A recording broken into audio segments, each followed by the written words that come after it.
We've been roaming through the poster halls to find the best of the posters being presented here, and I wanted particularly to bring education.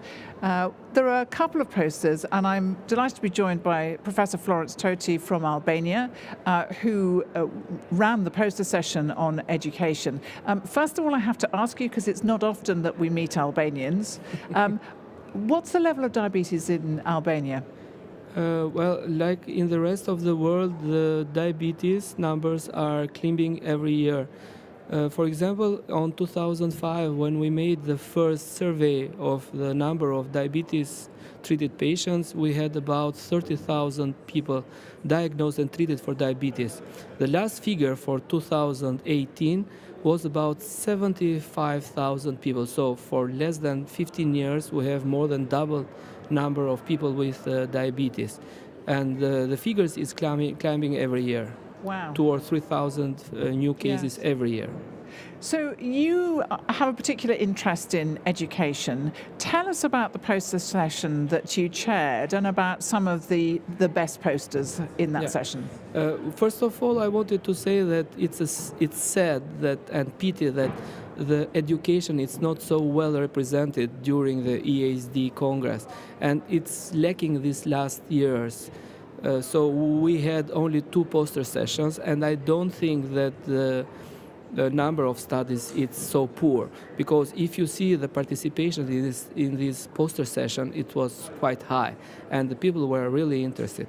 It's true that we are organizing an education session during the Congress from the Diabetes Education Study Group, but I think we still have the place for more education, because education is one of the cornerstones in diabetes treatment and for a good metabolic control. And of course, we need to have an evidence base for education.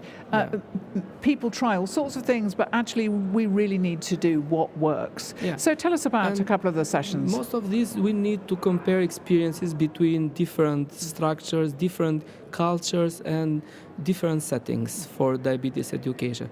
From the session that I chaired, I wanted to present just 2 posters that I find more interesting for regarding education. The first one is coming from Algeria, when they compared 2 different methods with the same education program, but completely different. One for hospitalized patient and one for the outpatient. And the results were quite similar, and what is more important, for the reduction of the cost for the diabetes treatment, it's very important to have people at the outpatients than hospitalized just for the education. And I think this is one of the most important things, that we can do education if we want everywhere with not big tools and big monies. It's important just to have motivated people to do it and know how to do it. Thank you. And what was the other one? The other one was coming from UK, so you see the difference coming from different areas, from different countries and different cultures. The second one was more structured because it was talking about the importance of self-monitoring of blood glucose and the role in education of the self-monitoring, showing that using self-monitoring, patients can improve their knowledge about not only in diabetes in general, but especially for food and physical activity. Because it's true that through physical activity and measuring the blood glucose before and after that, people with diabetes can be more motivated to increase the time of physical activity. And for the foods, it's almost the same thing. So people experience how much high is blood glucose after a certain amount of food or a certain type of food, and after that they can correct it, so they know how much and when to eat and how to treat each of them. But all the posters, I can say, were very, very good quality, and especially talking about different aspects on diabetes education.